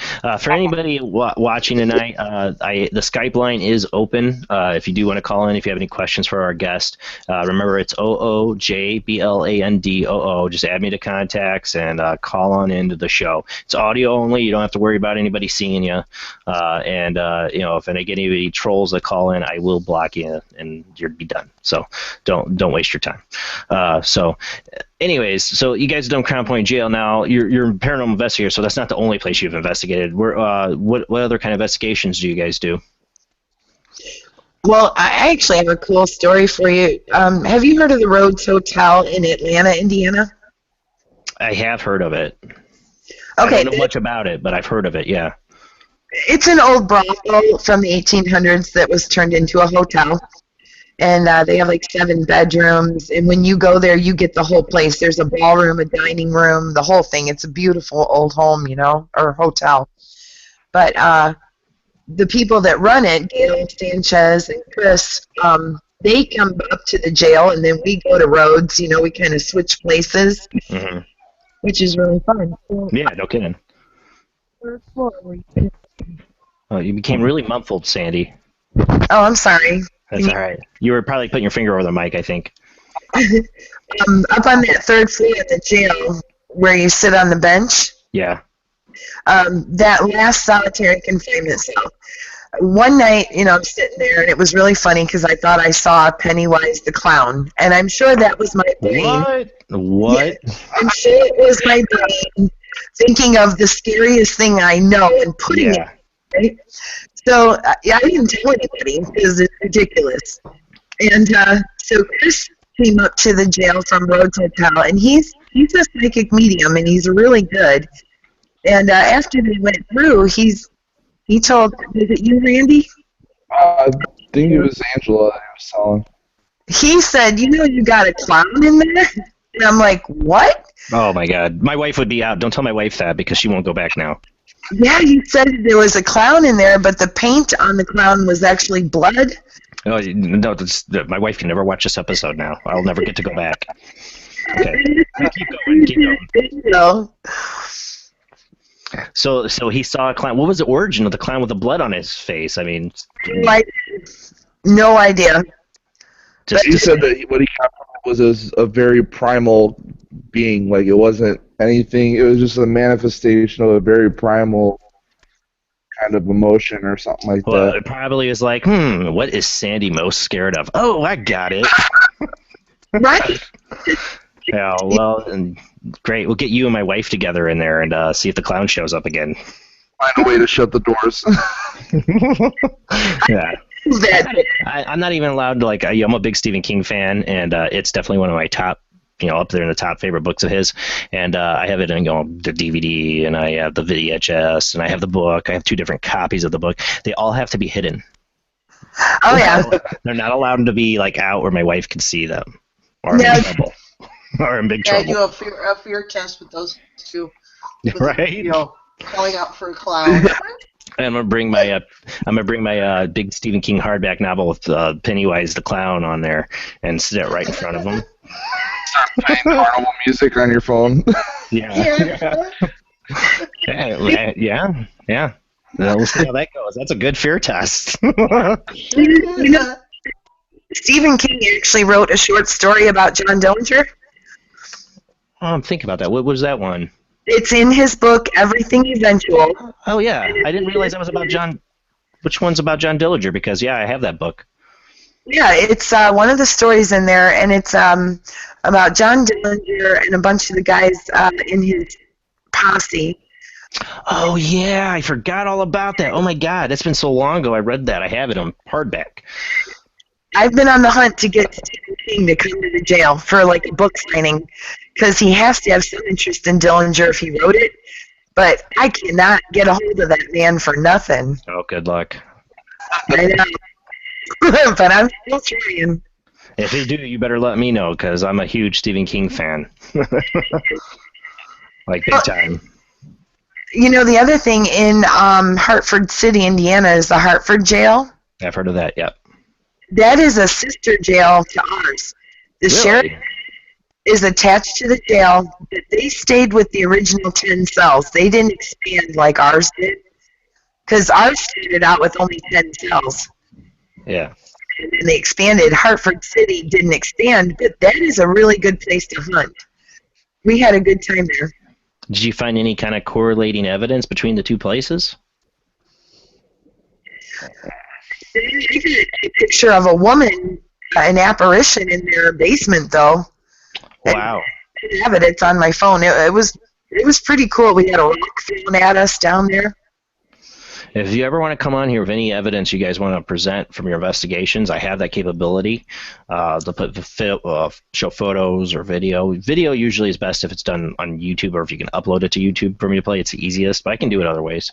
And then I can play, of course, audio like you heard EVPs tonight. So if you guys ever want to come on and do an evidence show with your guys' evidence, you're more than welcome to come on and do that. Sandy, where is Hartford City? What part of Indiana? Randy, how far was that? Like, I'm trying. It was southern, it was southeastern, because it's like right next to the border of Ohio. I just remember being right there next to Ohio. So it's right there. I mean, 20 minutes, 30 minutes from the border of Ohio, somewhere south or central Indiana. Okay, thank you. It's just Hartford City Jail. Yeah, it's Hartford City. The entire town is almost like a ghost town. It like shuts down at like 10 o'clock at night, and it's a weird place to be. It's almost surreal. The direct opposite of Crown Point, which comes alive at 10 o'clock at night. I'm serious, it does. The first memories of ever going to Crown Point was being with two of my guys in a band I was with, and they're like, and one of them lived near Crown Point, and they're like, oh, we're gonna go hit up Crown Point and go drinking. I'm like, well, where's Crown Point? They're like, oh, it's not far. And we go there, and it's like, I swear we went to like 6 different bars that night. Yep. I used to party there when I was in high school. Gridiron.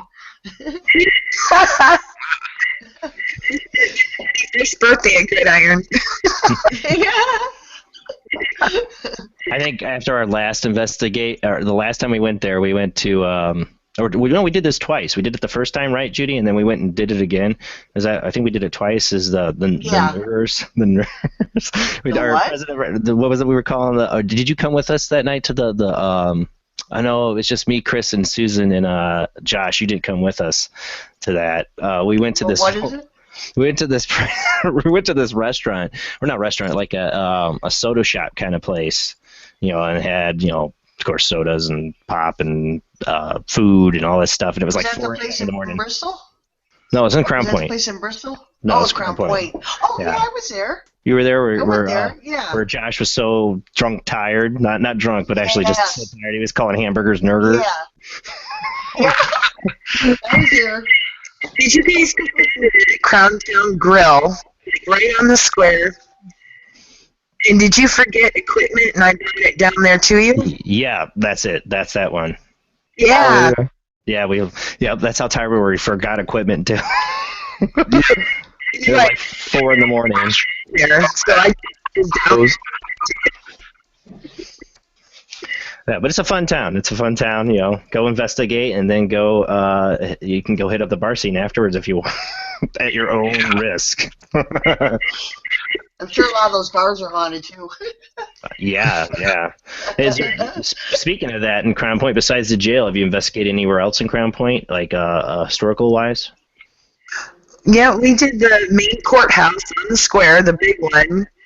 One of the antique shops, the theater. Oh, theater's always another good one. We got a call into the show from Rhodey, who always has really good questions. You there, Rhodey? Hello? Uh-oh.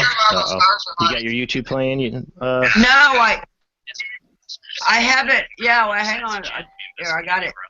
I got it stopped, Jason. Sorry. It's stopped. Not a problem. Still hearing it a little bit. Okay, all right. Okay, it should be stopped. I'm so sorry. Okay. No, that's all right, Rhodey. I do have it. So you're still hearing it? Yeah. Yeah. That's how good my show is. It doesn't want to shut off. I don't. You're not. moving. The screen's frozen. You're not moving. I'm sorry. Yeah, but the Can you hear audio's me? coming through. Okay, well, I'm sorry. It's all right, Rody. Did I hang up and pull back? I just have a quick two-part, and I'll just hang up and listen if I don't mind. Earlier, they were talking about a prisoner. Either he was in jail for either messing with kids, or maybe he killed people, but he had also done that. So my question was, do any female investigators, like more than males, get touched or bothered there? And then my second part of the question, Dillinger, do people think it's actually him they're catching sometime? Because since he didn't die there, my question is, do they think for some reason he comes back there? That's a great question. Yeah, that's All right, you have to go though. Hold on a second, because it's all feeding through Rody. I'm sorry. Bye, Jason. Thank you. Rody. Hi. Sometimes it doesn't. Yeah, the first part of that, yeah. All right, go ahead. First part of that is, it seems like females do get a lot more activity than males do, unless the guys that are going around are very boisterous and kind of, do this now or whatever. But it seems like younger females, you get a lot more attention than anybody else in the, and it's almost like you were saying, we do, the sexual lamb kind of thing where, here you go, and a lot of people go in there looking for Dillinger, and it's, Dillinger, to him, that was probably a little blip in his life where he didn't spend much time. Yeah, he had a much bigger thing in his life, Yeah, he wasn't in there very long, and he escaped out. I've never really asked for John Dillinger there. I think maybe once or twice, but I really didn't expect anything to come out of that. Because, he didn't die there. He wasn't there very long. He just had a really famous escape from there. So I doubt he wants to go back since he escaped. Just to chime in a little bit, a lot of female investigators that come through, they've gotten groped. I've heard that.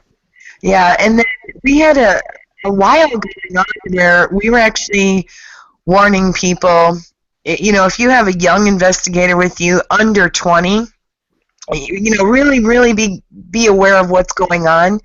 Because a lot of times these younger girls, especially in Dillinger's cell block, because that's also where Salmon's was, they will get instantly sick, nauseous, dizzy.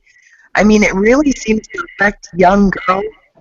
And we've had people have to go out on the porch for a little while till they feel better. And there's a few that won't go back in. I brought my aunt there the second time around, and she experienced that in that cell block where she got really sick, really dizzy, and had to go outside. Now she's not young, she doesn't watch this and could yell at me, but she's not young. She's my aunt, so I even got her, So she, and being a lady, it might have gone after her just for that fact. Yeah, we get a lot of people that have anxiety attacks and all that kind of stuff. You just got to go out. Sandy or Randy, since you're there all the time, have you ever had occasions where something is attached to you or followed you home from there? Or that you felt, that might have happened? I've never felt anything leaves. To me, I feel like they think they're still inmates, that they can't. Because even when you're investigating in the house, you never really feel like entities. We get females and children in the house a lot, but it kind of seems like the inmates still can't cross that threshold. Well, like the EVP I got, there's definitely 2 EVPs I feel like are kids' voices that have come through there. Yeah. No, I've had, when I moved out of my parents' house and over here to Hobart, I had it happen to me once. And, I've heard other people, I felt like I had something hanging around. It was only for like a week, and then it was done. And, I didn't have to do anything or nothing like that. It was just, for a week, like the house was off a little bit, and then it was gone. So, how did you guys end up getting involved with Crown Point Jail? What got you guys, started to investigate there? So that's all my mom. After they did the movie Public Enemies with Johnny Depp, I went in for a regular tour. I grew up in Crown Point and I'd never gone to the place, right? So I went in for a regular tour and I fell in love with the building. And I asked if I could be a tour guide, and I did tours there for about a year, just daytime tours.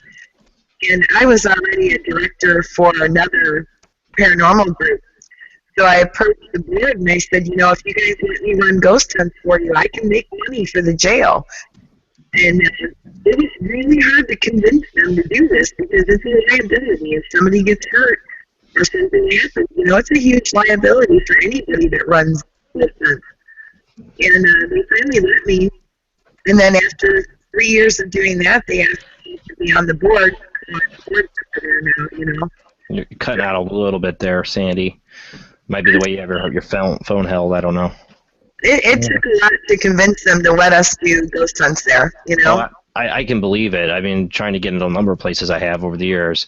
Yeah, the liability, especially in a place that has parts that are falling apart, you know, is huge, you know, for people to get hurt, you know. You have to have, you know, for our group, we took a hunt there. We had people sign waivers, you know. Well, you know how we stay with the groups? Mm-hmm. That was part of the deal, is that they allowed us to do hunts, but we need to stay with the groups, and it's really a safety thing.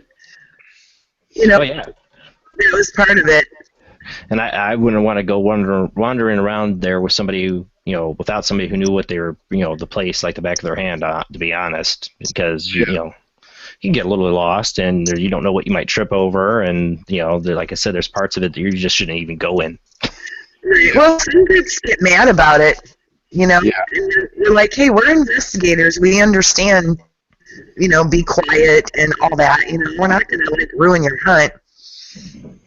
Yeah, that's something I've never gotten mad about. If I had to go somewhere and they're like, well, we're required to be with you. No problem. You know? I like that because you get a lot of history, a lot of background info that way that you normally wouldn't get. Yeah, definitely. You guys have had, like you said, you had Ben Hansen out there. What kind of experiences did he have, do you know of, when he was there? You know, people that don't know, Ben Hansen was on Fact or Faked. Randy, I think you were with Ben more than I was. Yeah, it was actually pretty funny. They were doing the event for High Couch, guy, the Lost Limbs Foundation and all that. And they were doing this thing called Periscope, where it's like a live broadcast off their phone. So, you know, can you give us a sign over here? And we're all standing down there. Next thing you know, there's this huge crash. And we got scared from it because we didn't know what happened. And they're like, oh, they must be messing with us. So they run around the corner. Turns out one of the globes that hang around the light fixtures in the ceiling fell, crashing into the ground, bounced a couple times, but never broke. Like, it was one of those things that you can't time it any better and all that. And, you're breaking yeah. And I know I know Ben, he's had his experience with a water bottle being thrown off the table by him and different sounds and stuff like that. So when you guys, or when are the next times it's going to be open for ghost hunts there? Right now we're taking dates right now actually for April and on through until, you know, the fall season, or up until October when, you know, we do our haunted house. So from about April to October is when we're doing it all, and we are right now taking. And how much does it cost for people to go? We do $20 a person. So, you know, just the regular rate that we've been doing since we started this. Which isn't bad at all. No, and the only thing we ask for is that you bring at least 5 people. If you aren't able to for your group, then we ask for is like $100, just because, you know, we are volunteering our time, and, you know, we don't want to show up for, you know, $40 and then, you know. How do people book a time with you guys? You can email me at crownpointjail@gmail.com. crownpointjail@gmail.com. Yes. Okay. And like Randy said, you know, $20 a person. We hunt from 9 p.m. to 2 a.m. And they're all private hunts, so like if you book one, it's just you and your group. Well, we're definitely going to want to be booking at least one. I really want to do, like we said, the October, like after the haunted house. My wife is like firm on that. Like she's like, we got to do that sometime because it's a big idea in our group that this fear feeds into the activity. So we definitely want to try to get in there around that time as well. Right. Well, what's today? March 3rd is the anniversary of when Dillinger escaped. So I think I'm going to go in there and snoop around that night and see if there's any activity. Ooh, that's a good one. That's a good one. Now, I'm bad on the history. Did somebody die the night? Did he end up killing anybody to get out? No. No, so he got out clean free. Yep. But it still might be active because, it caused a lot of an uproar when he escaped, I'm sure. Did anybody lose their job over that? There were a lot of people that weren't reelected. Right? Yep, so somebody lost their job, right? That's not what your town wants to be known for, your jail especially. Well, you were talking about, you have a guest that talks about knowing how apparitions form and things like that. Mm-hmm. Theories. I have a theory, about haunting. Personally, in my opinion, I don't think it matters where you die. I think that, in life, you're breaking out, Sandy. you go through it, you get past life, you keep things, but personally, you stop there. Yes? You there? Can you hear me? I can hear you. You were breaking up quite a bit. Oh, okay. I'll give you my theory another time. Get you back on, hopefully with a better connection or something. But yeah, no, I'd love to hear. I love paranormal theories. How activity happens and stuff. Sadly, we've had connection problems. We planned the show last minute too, so we didn't get a lot of time to test it out. I'm going to have to go. I have somebody waking up. I want to thank Sandy and Randy for coming on at short notice like this, and thanks, Jamie. And all right. Well, we'll talk to you guys later. All right, Judy, get better. Let that baby get better too. She's better soon. Bye-bye. Bye. Yeah. Go ahead. You there, Sandy? I'm here. Okay. I was sure you were still not breaking up or you're still with us. Well, I thank you guys so much for coming on the show. I'm probably going to end it a little early tonight because we're having the connection problems. Now, unless there's anybody who wants to call in or have any other questions, I can call in now. But next Sunday, I'm going to, I got to remember who I have on. I don't even remember. That's how bad I've been staying up too late because of a brand new baby in the house. So I'm already forgetting. Richard Rudlin is going to be on. He's a paranormal investigator, I believe, from Ohio, I think. Not sure. I got to check on that. My friend Mike Acosta hooked him up, so we're going to be talking to another paranormal investigator next week. Not sure haven't got to chat with him too much about what we're going to be talking about, but I know he's a paranormal investigator. I'm hoping maybe I can get some evidence off of him to play on the show or something. And I know he's working on a TV, so I have them. Sandy and Randy, I definitely want to get back to Crown Point Jail, so we definitely got to book something with you guys. Because we had a great experiences both times we were there. Even if we didn't get much evidence the second time around, it's worth it every time to go. Well, you have both in Randy and I's contact, so just get a hold of us. Yeah, definitely. We'll definitely plan it. And like I said, I really want to do the haunted tour. I really want to do the investigation after the haunted tour. I think that'd be interesting. We could do a show afterwards and hopefully get you a better connection on it, or maybe get it working on your PC. Might get a better connection than on your phone. Right. Okay. All right, well, thank you, guys. I'm going to put out the rollout music. Like I said, next week, Richard Rudlin should be on, another paranormal investigator. We'll probably do a long World Wide Web of Weird with him on that night, like I did a couple nights ago with Kevin and Jen, or a couple weeks ago, I should say. So we'll have a long World Wide Web of Weird for that show because we're going to talk a lot about the paranormal and its wide aspects. We got a lot more shows coming up. I know we got shows in April with Katrina Cooper's going to be back, April 3rd. Definitely a night for Skype call-ins to talk to Katrina, who's been on the show a few times now. So if you haven't Skyped before, figure it out. You just got to add me to your contacts. You can call that night, and if you got a question for Katrina, or even if you want a reading from Katrina, I think she might be up to do it. All right, guys, I will see you next Sunday, 10 p.m. to midnight on Paranormal Soup. Thanks for watching. See you next week.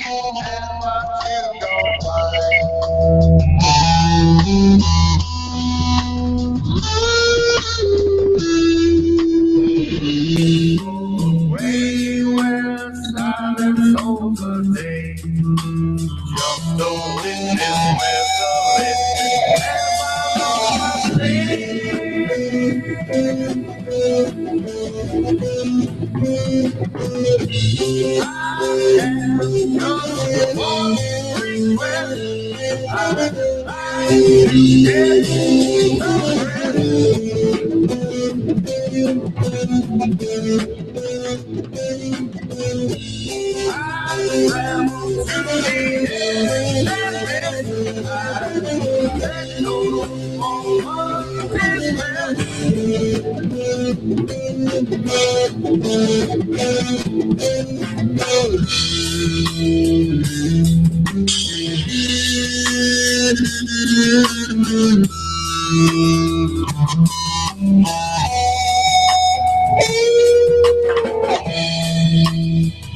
when times are still, my past no longer will.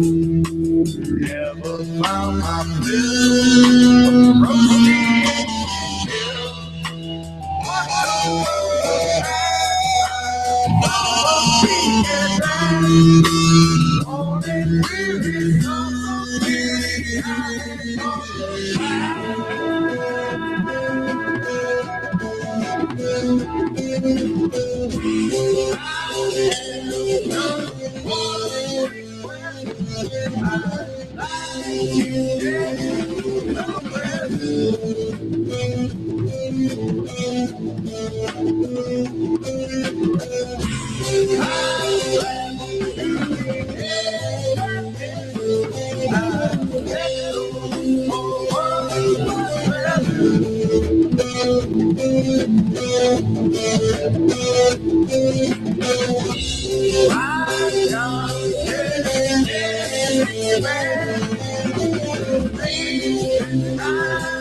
Again, thank you guys for listening and watching tonight. Sorry about we had some audio problems. This was kind of a last-minute show.